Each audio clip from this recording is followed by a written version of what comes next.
you. It's nice to see you. Yeah, it's fantastic to see you and great to have you on. I've been following you on TikTok and love the messages you've had to share with all the TikTok followers. Really looking forward to having this conversation because we've had previous conversations around your health and your health challenges and how you've really navigated through these health challenges. So, really keen for you to pass this inspiration on to the listeners of Me and My Health Up. So, let's start with your story as to how you have arrived at what you're doing today. Yeah, thank you, Anthony.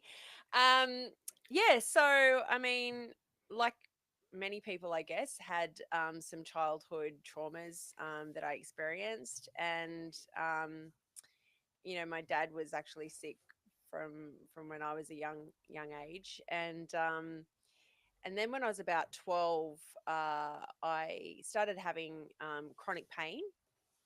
And so mum took me to the doctors and they tested me for rheumatoid arthritis, and that was negative. And that's kind of where it stopped. Like there was no investigation after that. Um, so I had this chronic pain in my hands for from age 12. And then in my teenage years I had fatigue issues, I had iron issues. I went to doctors and I sort of, you know, I fell through the cracks, I think, a bit. And I think it's a very common thing for people to fall through the cracks and not have a proper diagnosis or a proper understanding of what it means to be healthy and how to, sort these issues at an early point. Before they escalate into something greater. And so I actually went 30 odd years of trying to understand what was going on with my body, trying to find solutions. I ended up with five autoimmune diseases, Hashimoto's. I've got thyroid cancer. So all of these things were kind of accumulating because nothing really happened after that sort of first instance of like, no, it's not rheumatoid arthritis. It's like, so that was it. But yeah, throughout my teenage years, I had fatigue issues. I had brain fog. I went from being like this super smart little kiddo who loved doing her much older brother's maths homework for fun, um, to not being able to concentrate and being really foggy and not being able to think clearly and feeling really kind of doughy. And and then so then I was diagnosed with fibromyalgia in my early 20s, and that kind of explained things in terms of like why I was in so much pain, why I was experiencing all this fatigue. And I've basically been in constant pain since 12, in some form or another. It's far less now than what it was. At one point, my niece jumped up on my lap, and I nearly threw her across the room because just because she landed on my lap, and it was just this excruciating pain that sort of shot through my body. Um, so it was a journey of, you know, going through the medical system and not being able to find the appropriate help. And quite honestly, most doctors not having a clue about anything. The amount of times that I've had my thyroid tested over the years and the doctors have said, yeah, you're fine. But I've got Hashimoto's. I've actually got thyroid cancer.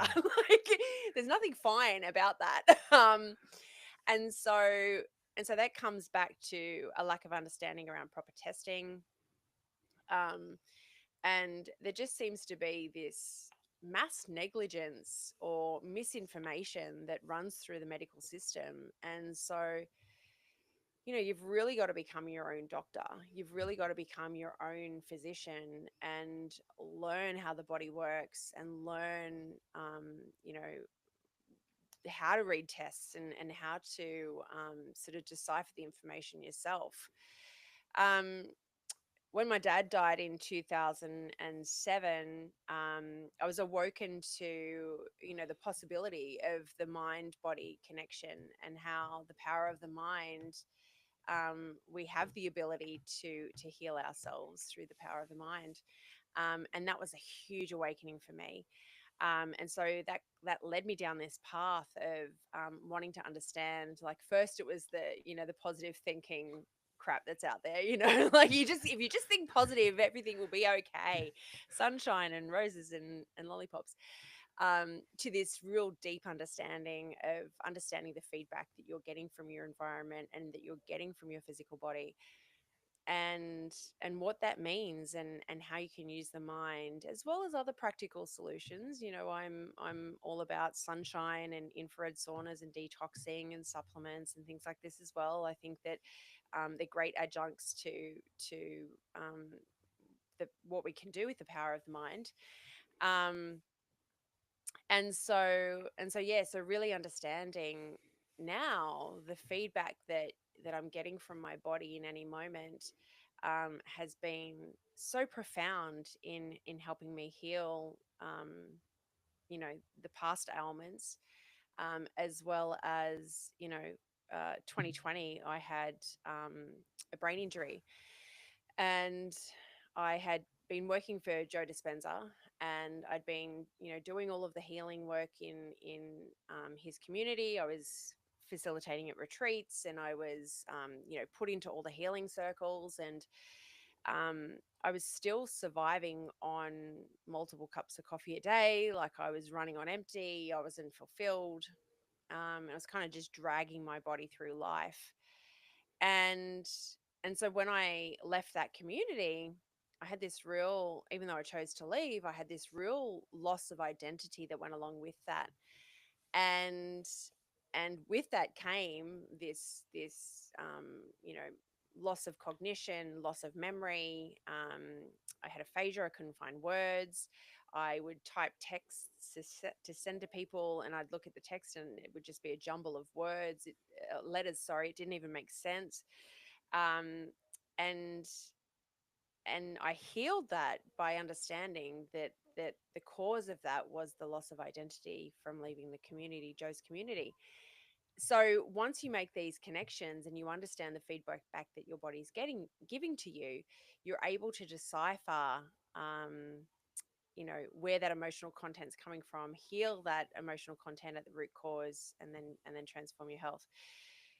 So that's a lot, but it's been yeah, it's been a massive journey, of undiagnosed, misdiagnosed, through the medical system.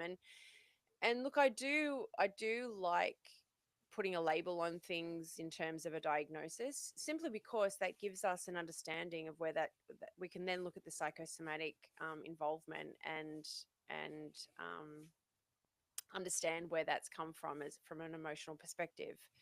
um, as I'm sure you understand, everything starts at an emotional level, and then we're impacted from there. So, not everyone has a vaccine injury. Not everyone has a food allergy. Not everyone has, things that don't agree with them. So it starts at the emotional level, and then we become more susceptible to these environmental toxins on top of that. Yeah. There's like a lot in terms of your journey and how you've really, come about empowering yourself and, just incrementally looking for ways to, I guess, manage your health conditions. What stood out to you along that way as to, I guess, wow, I didn't know this existed, or wow, this has had a profound impact on me in terms of change and the way I feel around my fatigue and how I'm managing the conditions. Was there anything along that way that really stood out for you? There's been a few things. And I just want to say that it wasn't ever about managing my health. It was really about healing my body. Um, like, because I think, and I want to make that distinction, because I think there's a lot of people out there that are really trying to manage symptoms, and they're trying to keep their head above water, and they're just trying to survive. Whereas my goal was always, and is always, healing and thriving, and not needing to manage my health, but actually just functioning well. Um, and yeah, there's been many things actually that have stood out along the way. Um, as I mentioned to you just before we came on, um, pretty much at this point, anything that the general medical system tells me, I'm going to do the opposite. So, whatever they recommend, I'm like, okay, what is the opposite of that? I'm going to do that. um, it's crazy out there. I mean, they're just completely rogue. There's no I mean, follow the science. You can follow the money. I mean, there's no. Well, I think, Jill, just because you've raised a really important point. Like, Mm, so in the medical, profession, that they mm, will like tell you a lot of things around that this condition cannot be healed, right? You can only manage it. And if you think from a pharmaceutical point of view, they want that outcome. They want you to just get on the management side of things. They don't want you to heal from it because you stop taking the drug. And so I can see how we can then think, well, if they tell me this, then that's just going to manage the condition. yeah. Whereas if I do the opposite, that's probably going to heal it. And I personally have had that experience where I've done the opposite and Mm, I've started to reverse the condition. And yeah. so I, I, I think it's a language that they're, uh, I guess conform to, or they just buy into Mm, because it supports the medical model, the pharmaceutical model. mm, yeah. And I mean, if you want to go back to the medical schools and where they kind of changed, it was the Rockefellers got involved and were involved with the curriculum, and they're involved with big pharma, and I mean you could go on and on and on, but basically it's a very corrupt system, and it's got nothing to do with health.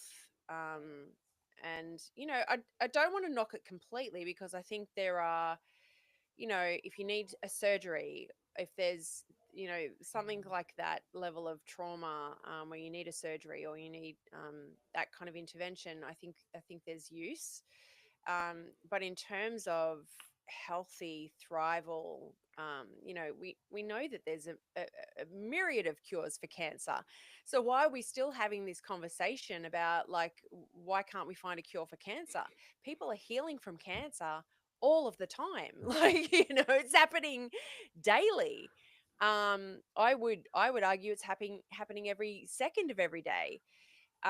So to continue that old BS paradigm of the incurable, um, you know, um, one of my mentors says that incurable just means curable from within, right? And that resonates with me, because I don't think there's anything on the planet that you cannot overcome. Like, it doesn't matter how sick you are, what you've been through, you can absolutely heal.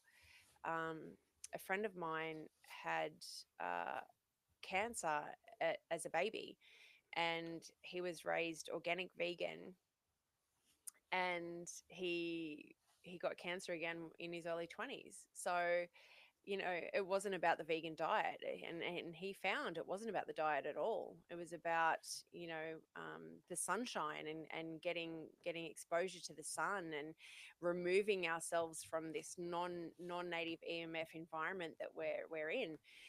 If you want to talk COVID conspiracies, like, why did the entire planet break out when we had the introduction of 5G? I mean, there's a great book called The Invisible Rainbow that talks about how every time there's been a new non-native EMF introduced into our environment, that there's been an outbreak of some sort. Um, so there's all these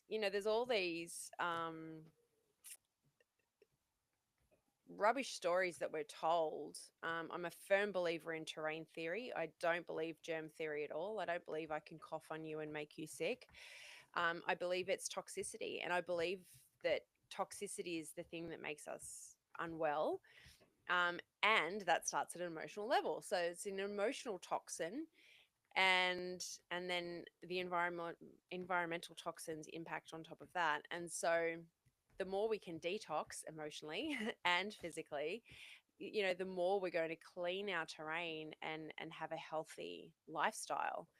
um, that's when you move from trying to manage your health and just actually thriving. So yeah, so to come back, I mean, don't believe what the medical system tells you. do your own research. Sunshine is not the devil. We've been worshipping the sun for thousands of years. Um, you know, Andrea Moritz talks about this. He's brilliant. He's passed away now, but his information on the sun is amazing. um, Jack Cruz, obviously. My friend Nathan Siles is amazing. And so the importance of sunshine and getting that first sun in our eyes at sunrise and experiencing, the full spectrum and solar noon and exposing your belly to heal your gut microbiome. But we're slapping sunscreen on our kids. We're putting sunglasses on our kids and hats and covering them up. We need to be covered up indoors, you know, and not exposing ourselves to the fake light, and then exposing ourselves more so in the sunshine. So the sun has been a huge one. Detox, terrain theory, um, yeah, and just really avoiding anything that the medical system tells you just about. They've So, been so important. And of course, and of course, the power of the mind is like the first step for me. Like that's the first thing to address. Yeah. yes, I'm really keen to circle back to the power of the mind and Yeah. emotional health, Yeah. Yeah. because when we're talking cancer and disease, it's essentially miscommunication, and miscommunication with the environment, miscommunication within between the mind and body, and so we need to improve that communication. As you shared, the sun really helps the body in terms of Mm. understanding where it is and what it's to do at that particular time of the day and season. Yeah. Yeah, Exactly. yeah, and Exactly. this whole thing of covering up, again, we're going to cause miscommunication with the environment. We have covering up between the mind and body through, I guess, personas and not knowing our identity and things that you've touched on. So really keen to explore that. Really just wanted to dig a little deeper into, is it terrain theory? Yeah. I haven't come across it, so please share. Yeah. Yeah. So, Dr. Tom Cowan is probably the person that you want to explore in terms of this. So, terrain theory is basically the idea that it's the opposite of germ theory. Germ theory is that there's things coming to attack you and germs coming to attack you. If I cough on you, you're going to get sick. Terrain theory, and this is where the jabs come in as well, right? Because you've got to protect yourself um, from the germs. Terrain theory is about cleaning your vessel. It's about your terrain. It's about your physical body, and the more that you can clean that vessel and detox and have a healthy terrain, um, then you're less likely to have physical ailments. um, the metaphor that I've heard Tom use before is he says that if you were to see a pot of dolphins in the ocean and one of them got sick, and then another one got sick, and then another one got sick, would you think that, the first dolphin coughed on the other dolphin and got them sick? Or would you think, oh shit, Exxon's dumped oil into the ocean and they've been they've become sick because of the toxins in their environment. So it's a toxin based theory rather than a germ theory. And that's to say that, yeah, we're still being attacked, but we're being attacked by toxins.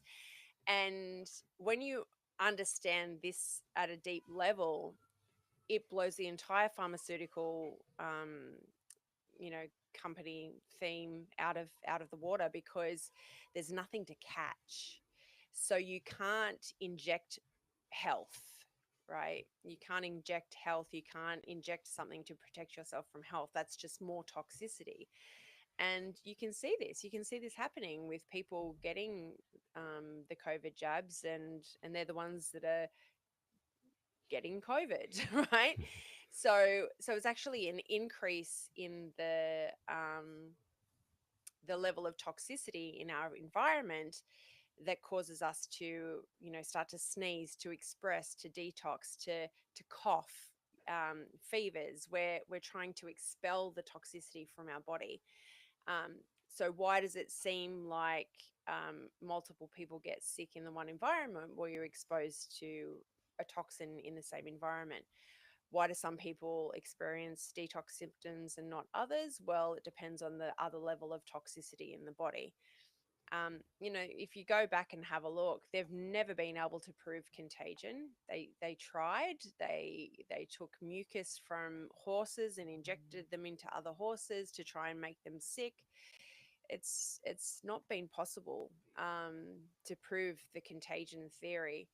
And during COVID, I was very unwell. I had the brain thing. I had um, very low immune function, and I took no precautions. I didn't wear a mask. I hugged everyone. I was out and about. I never used hand sanitizer. I never did anything. What I did do was I was at the sauna every day. I was detoxing my body. So why didn't I get sick? If I had no immune function, right? In the germ theory terms, if I had no immune function and I was constantly being exposed to this outrageously violent virus, how come I didn't catch it? Right? So it's not about the germs, it's about the toxicity. And so yeah, that's It, the basis of it. But yeah, Tom Cowan is fantastic if you want to dive deeper. yeah, and it makes sense. When you're talking about non-native EMFs and the impact it has on our microbiome, and yeah, so there's certainly researchers out there that have shown that the bacteria within us changes based on the EMF exposure, and so if we're getting a whole lot of non-native EMFs, we're going to cause gut issues, gut problems, miscommunication in the body. And Totally. like the other thing that doesn't add up around viruses is that 8% of our DNA is viral DNA. So, to me, viruses are there to connect us and to actually help us survive. They've been around a lot longer than Homo sapiens, and they contain information from the past that the only way we get access to it is through them. And so them coming into our bodies and giving us the tools to help us, survive and thrive. So I certainly with you. For me, it's they serve a purpose, and it's something that they shouldn't be as I guess labeled as the enemy, and we got to avoid them because you see with kids that have been raised in sterile environments have all the health problems. So I'm a big supporter of what you're saying there. Just in terms of this, like because when I think hearing your story and think about um, disease. I mentioned this whole miscommunication thing. You mentioned as you're growing up, there was this bit of an identity crisis, and that was also playing out in your body in terms of autoimmune conditions, right? Yeah. Because they didn't know who was the enemy. They couldn't identify because there was that lack of self identity. Who am I, first of all? And is this thing going to support me, or is it an enemy? And so there's that sort of miscommunication thing going along your journey. And you said once you found your identity, it really started to have a profound impact in terms of you healing. And so let's go down that path now in terms of this. What helped you find your identity? Yeah. So I mean that was 5 years ago. That was in 2020. So that was quite an abrupt sort of thing that happened. It just came on very suddenly. The lack of brain function. So that was around the loss of identity. The immune the autoimmune issues that I had from like age 12. So autoimmune's all about judgment of self, judgment of others. So yeah, absolutely, there was like a lack of solid identity there because yeah, I didn't like myself, and I didn't know who I was. And when you experience certain childhood traumas, if you haven't dealt with those traumas, you can really feel quite worthless. And And again, that's not the truth. That is that is absolutely not the truth. And you can certainly heal from absolutely anything, like I've said. So the autoimmune issues that I experienced and over that kind of couple of decades, really, was primarily around judgment of self, judgment of others, and it's not just it's and I know people listening to this might think, oh well, I judge and I don't have autoimmune. It's not. It's a real chronic judgment. Like it's not just a, oh, I shouldn't have done that. It's no, it's like you really attack yourself. It's really a heavy duty kind of judgment. It's not just a flippant thing. It's like all day, every day, self judgment, self loathing, with the autoimmune connection. Um, but yeah, healing the brain injury that I had in 2020. I was doing some emotional work around it and really trying to get to the root cause. And once I realized that it was to do with my attachment to my identity of who I was in Joe's community, once I realized that, straight away, I started healing. My brain function came back, my memory came back. I was able to think clearly. It's incredible. And so that's the power of the mind, right? You can be on medications, you can try supplements, you can do all of those things. And I don't want to knock, really. I think supplements are helpful. I think, sunshine, all of those things are helpful. But when you get to the root cause of the emotion that's actually caused the dis-ease in the first place, it's done. It's done. And, you mentioned cancer before. Um, there's not a person on the planet with cancer who doesn't have anger issues. And for the people listening who have cancer who think they don't, and um, I've got a family member who's very kind and very sweet and very outwardly loving and things and very thoughtful, um, and she's riddled with cancer. And so it's the suppressed anger, the suppressed rage, the repressed anger and rage that actually causes the cancer in our body. And so I just really want to note that, because um, it's a big thing that is absolutely missed in terms of healing cancer. Breast cancer is all about, nurturing others and looking after others. Meanwhile, you're neglecting yourself. So when you can get to the root cause, the emotional cause of these things, that's when you can have a spontaneous healing. Um, and that's what I'm all about. I'm all about thrival, not survival, and really healing, not just managing. And how do you manage your emotions today? Like, because as you said, like you could be outwardly very nice to everyone, inwardly beating yourself up and being angry at yourself and nice to the outside world. So, how do you go about, working and staying on top of your emotions? Yeah, exactly. You can be nice to others and mean to yourself, right? There's always going to be that balance there. So the key is not to suppress and repress. I mean, obviously, if you're in certain situations and you feel anger, it might not be appropriate to express it at that point. However, you can do somatic things like come home and punch pillows and really, really express that anger and get it out, right? Our emotions are there to be felt. And then I would challenge you to explore what made you angry. I would explore, what's upset you, what's triggered you, because as we start to own these disowned parts of ourselves, as we start to love ourselves in that anger, in that rage, in that whatever it is, um, we're able to transform. And until we do, that feedback's going to keep coming, right? Our body's giving us feedback. This is a feedback to say there's a part of you that's not been loved.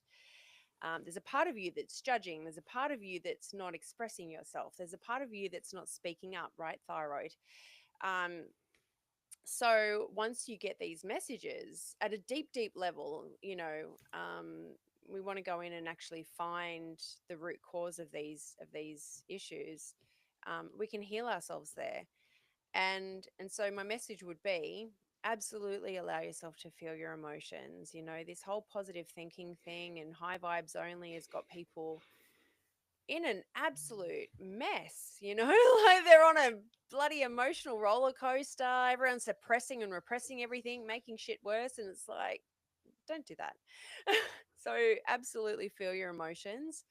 Um, and then, yes, if there is something that's troubling you, then reach out to someone and have them facilitate you through that and get the coaching around that so you can actually get to the root cause and heal it, and cancel that program out permanently. That cancel that. If you talk karma, I don't know if people talk about karma and dharma, but it's these repeating patterns. Your body's trying to tell you, and if you're not listening, then you will create the disease in your body, because that knock on the door gets louder and louder and louder to say, hi, you're not loving me, you're not seeing me over here. um and then that's when the disease occurs. So yeah, if we can understand the feedback that we're getting from our environment, from our body, from the people around us, then we can actually do something about it to heal. It's beautiful. And it's a great segue into asking you how the listen, like in terms of how the listeners can seek, get help for that next step, in terms of if they're struggling to, get through their emotions and work through it and heal themselves from within. You're obviously a great coach in this space. So how can the listeners best connect with you and maybe share a little bit more about how you work with your clients? Yeah, so there's two ways that I currently work with people. It's either one-on-one. I only take a few people at a time. I max at 5. And so you can work with me one-on-one with private sessions, or I have a community where we meet each week. We have a training lesson one week and then a Q&A session the next week.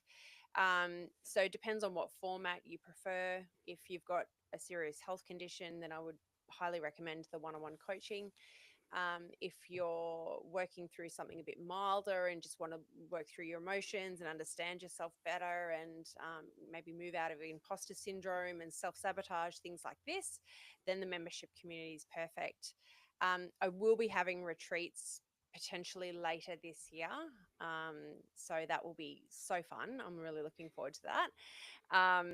But yeah, at the moment it's the one-on-one and the membership. And like, some of the results coming out of my membership community, like I had a guy who had back surgery in 2018. He was doing Joe Dispenza's meditations for that period of time, and had no results. And then 2 months into my program, he's completely pain free. So this is what I mean. Like, when you get to the root cause, you can really turn it around really quickly. Yeah. And what's the best way the listeners can connect with you? Yes. So jillogle.com is my website. You can find me there. All of the links to my socials are there. I have a Facebook group if you'd like to be a member of the Facebook group. It's a great community where I share information regularly. But yeah, all of the information's jillogle.com. And TikTok? I And know you're. TikTok. What's your TikTok handle? TikTok is Love Jill Ogle.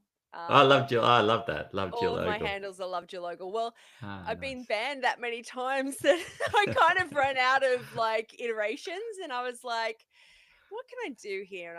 And so I sign my emails. I sign off as Love Jill, and so I was like, okay, well, I'll put Love Jill Ogle. Lovely. For the listeners and viewers, I'll include those links directly into the show notes. And yeah, thoroughly recommend you reach out and connect with Jill. I follow her on TikTok, and she has such great insights regularly. Actually, I get regular insights multiple times a week. So please, yeah, follow at is it at or whatever it is. Love Yeah. Jill Ogle is where you'll find her. And thank you so much, Jill, for coming on the show and really Thank you. imparting your wisdom, being so open with your story, and And it's just amazing to hear, to hear that, you've healed self and now you're healing others, which is just so beautiful that you're passing, I guess, all that experience and knowledge that you've accumulated in terms of healing yourself onto, helping others through their healing journey. So I really, love the, I guess, conversation we've had today. So thank you. Thanks, Anthony. It's so great to be on. And yeah, I mean, I wouldn't be able to do what I do without having the experiences I've had, and that goes for everyone out there. It's just you've got to find that message within it, the meaning within it. Yeah. So thank you. You're welcome. And to the listeners and viewers, please share this with others that you know that are on a healing journey, that just aren't quite making the progress that they're wanting to make in their in their progression. So yeah, they would really benefit from hearing Jill's story and how she's really healed herself from within. So please share it far and wide. And thank you once again for listening. And thank you, Jill. Thanks, Anthony.